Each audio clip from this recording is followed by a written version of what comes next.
This is still the point of view. Tonight, we're thinking around Ghana's election, less than 90 days to voting. We're talking about how stakeholders can work together for a credible, fair election. Professor Kwesi is my guest. He gave a speech in Tamale, and I'm breaking the speech down with him. We're also talking about Galamsey, which appears to have gotten worse in the past few months. And he's basically saying if the problem will be solved, the two leading candidates, Dr. Mahmoud Bawumia and John Mahama, should pause their campaigns and pledge to stop Galamsey. Quite a radical suggestion. Prof, I wanted to ask you about traditional leadership because you identified them as a critical player in the election. But it appears they could also be critical in the Galamsey fight as well. We've heard Otumfuo distill one or two chiefs over Galamsey. Should the vacuum that the poor political governance is creating be filled by traditional leadership? And will that be the way to go, in addition to your suggestion, in improving the election quality and also dealing with this Galamsey problem? I think there's absolutely no doubt that we cannot, unfortunately, quite a number of them have given up the power that they have to external funders of Galamseyers. There are contestations between chiefs and the local councils of, the district mining committees. But I think the Otumfuo has demonstrated that where traditional leadership is informed by knowledge and bravery and integrity, that we can punish those who in our communities exploit the positions that they have been given for their personal pecuniary ends. Being a chief, just like a politician, youth leader, women's leader, church elder, is that you are holding that position in trust for people who are not yet born. So it is not up to you to exploit the benefits that accrue from that position, from your personal needs. So we need to find a balance, and some of the chiefs, of which the Otumfuo leads in this case, have demonstrated that leadership. Wonderful. Thank you. So just to conclude, what is the most critical thing we need to do to ensure that election 2024 is free, fair, credible, and peaceful? Of all the things you've said, I want you to give me a closing line. What's the most important action that needs to be taken for a free, fair, credible, and peaceful election? Critical, active citizen participation, in which criminal individuals like this policeman in Swedro, number 59524, I'll repeat, for the commissioner, the regional commissioner, to call this man in Swedro and deal with him. 59524. Active citizen participation in the political process is key, because we should not become a silent majority, allowing a tiny elite to make the decisions on our behalf. Participation, critical participation, is the key word. Thank you, Professor Emmanuel Enning, as ever. Great insights. Keep up the good work. We'll talk to you again. Thank you. So we are still on the point of view, having dealt with the whole election, governance, Galamsey matter. Now let me go closer into Galamsey. Let me talk to our Ashanti Regional correspondent, Hafiz Tijani, who's been covering this for many months, if not years. So Hafiz, what's the latest with the Galamsey situation in Ashanti? What can you report? Well, so Bernard, I would say that is not getting so better. It's getting worse by the day, because you still have people complaining water bodies are still destroyed, the vegetation is still being distracted by activities of illegal miners, and it's not getting any better. Although people say the fight was on and they were being given the opportunity to have the military come to these areas, but we are not seeing any improvement in these communities because all the water bodies are being destroyed and it is threatening lives in these areas. So you talk of the Konongo areas where people are now experiencing skin diseases because of the water they use, and they have to store the water using charcoal. And you go to other areas where the Ghana Water Company Limited is using the treatment plants or have their treatment plants and also using these water sources to supply to communities within these areas. And these rivers continue to be polluted. So we saw some videos from the Konongo Asante Akim area, some of which are even close to the main road, that suggest that Galamsey is happening in broad daylight. Can you outline some of the key places that Galamsey is happening in the region? I mean, is it just the Konongo area? Are there other areas where it's happening quite seriously within the region? So Bernard, quickly, let me put Ashanti region in perspective and put Kumasi in the middle. So Kumasi, when you are traveling from Kumasi to Accra, so areas like Ejiso, Jabin, and also Efigasi, you don't find Galamsey because these are areas on the stretch moving from Kumasi to Accra.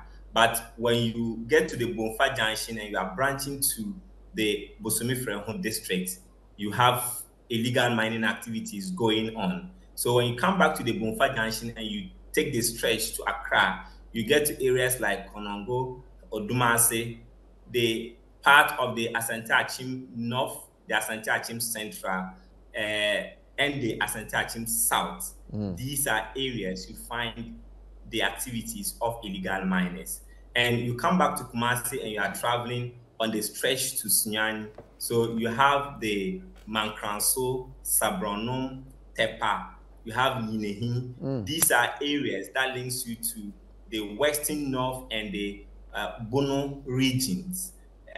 So Mankranso, Sabronom, while recently, the Asante Otunfo disturbed some chiefs within the Sabronum traditional area because of the cry by the people there in terms of illegal mining, who have sent petition to the Menchia Palace, and the Otunfo himself took the pain to do investigations with the Bureau of National Investigation or the National Investigation Bureau, and he came out with the report and said that these chiefs were caught up in the act and they were engaging in the activities. So these are the areas when you are traveling from Kumasi to the Western North and also the Bono regions.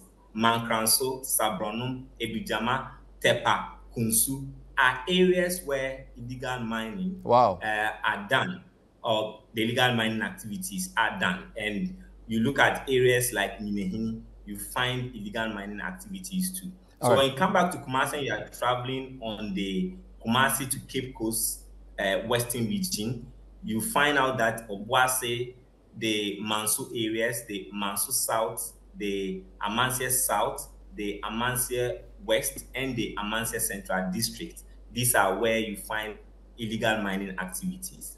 So basically all the outlets from Kumasi, probably apart from the Mampong Road, have Galamsey activities happening along those stretches.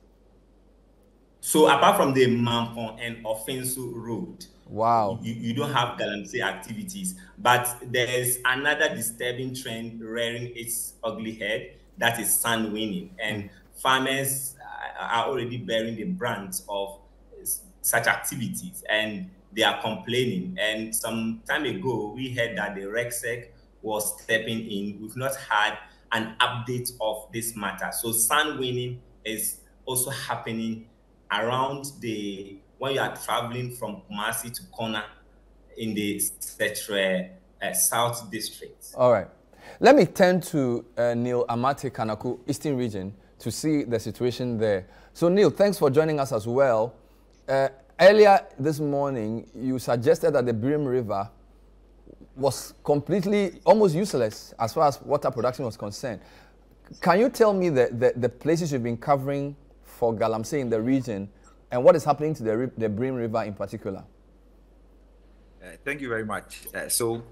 Here in the eastern region, we have a little mine popularly known as Galamsey happening from the Chibi area, that is the Ebuakwa South municipality. So right from Apeja, Orechum, Akwadum, Odumase, down to Sejimase, Esiakwa, Bunsu. Now you enter the Fantiakwa South area where we have Osino. You realize that illegal mining is currently ongoing in that particular area. Now, when you move ahead to the Enyenem area, you have the Etiwa East and West, both the Etiwa East and West. You realize that illegal mining activities are currently ongoing. Even when you are using the Enyenem main bridge and you want to connect to Inkoko, to Kumasi, you'd realize that both on your left and then on your right, illegal miners are dotted along the Brim River, mining day and night. So even if you are in a vehicle, you can see these people mining in the Brim River. Now, when you move to the Kwaibi Brim municipality, also, you realize that illegal mining is currently happening at the Sium and its environs. When you go to the Brim North district too, it's also happening. Now, when you go to what's it called, the Akimoda areas too, illegal mining is also is active in those particular areas. Likewise, when you go to the Ofuansi IUB area to Akukwaso, IUB, all these particular areas, illegal mining is also happening. Now, when you move further ahead to the Inkoko enclave too, you realize that illegal miners are also very active on the ground. That is currently going on now. So these areas in the eastern region, you realize that all these particular areas are very rich with mineral deposit, especially those in the Etiwa enclave, where we have the Etiwa forest. Yes, you realize that illegal miners are currently very active there, Bernard. So what is the effect on water? Because I've seen you do a report on the water situation.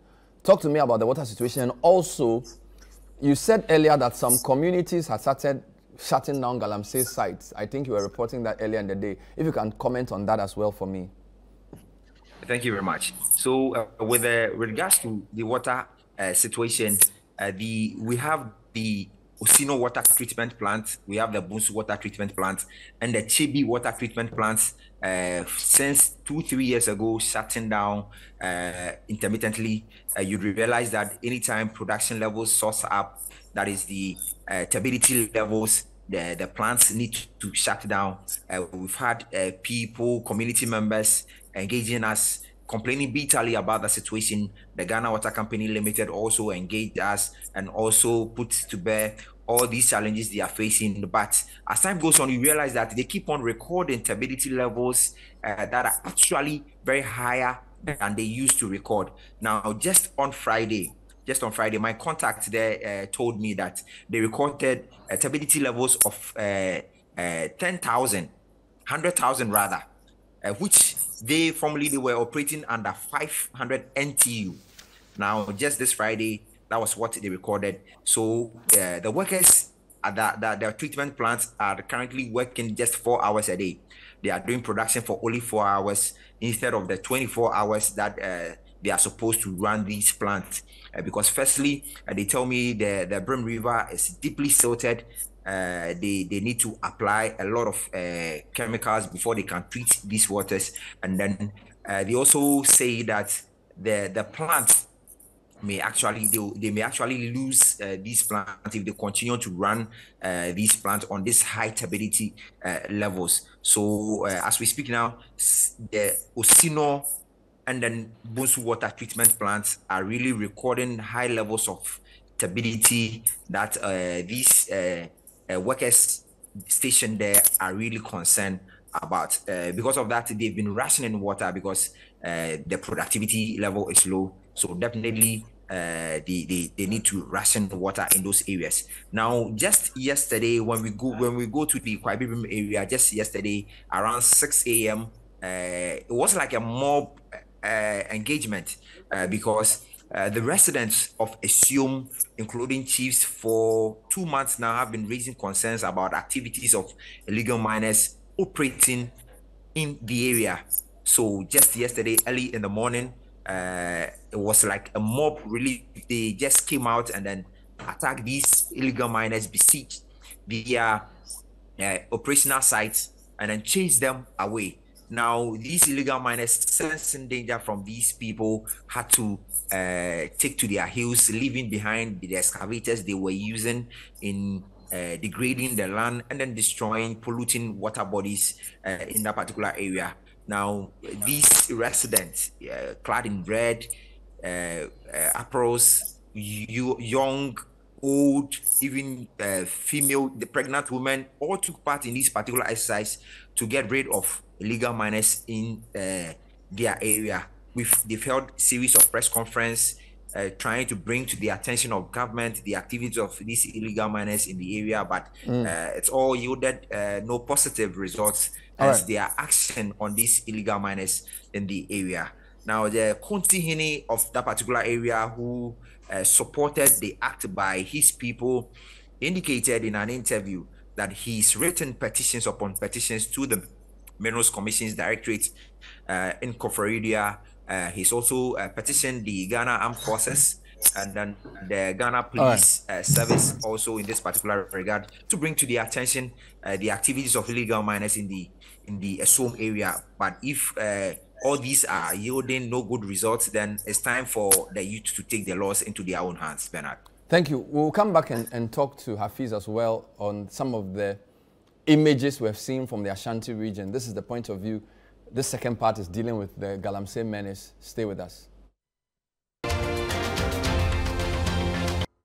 We're still on the Galamsey trail in the second part of tonight's point of view, and in this part I'm speaking to Neil Niamate Kanaku, ICM regional correspondent, and Hafiz Tijani, Ashanti. So Hafiz, I think in the past few days we've been seeing images, particularly from the Asante Akim area, showing the devastation. I've seen a video of a man pronouncing curses on people in the Konongo area with big pits around homes. We even told that a church, they had Galamsey happening under.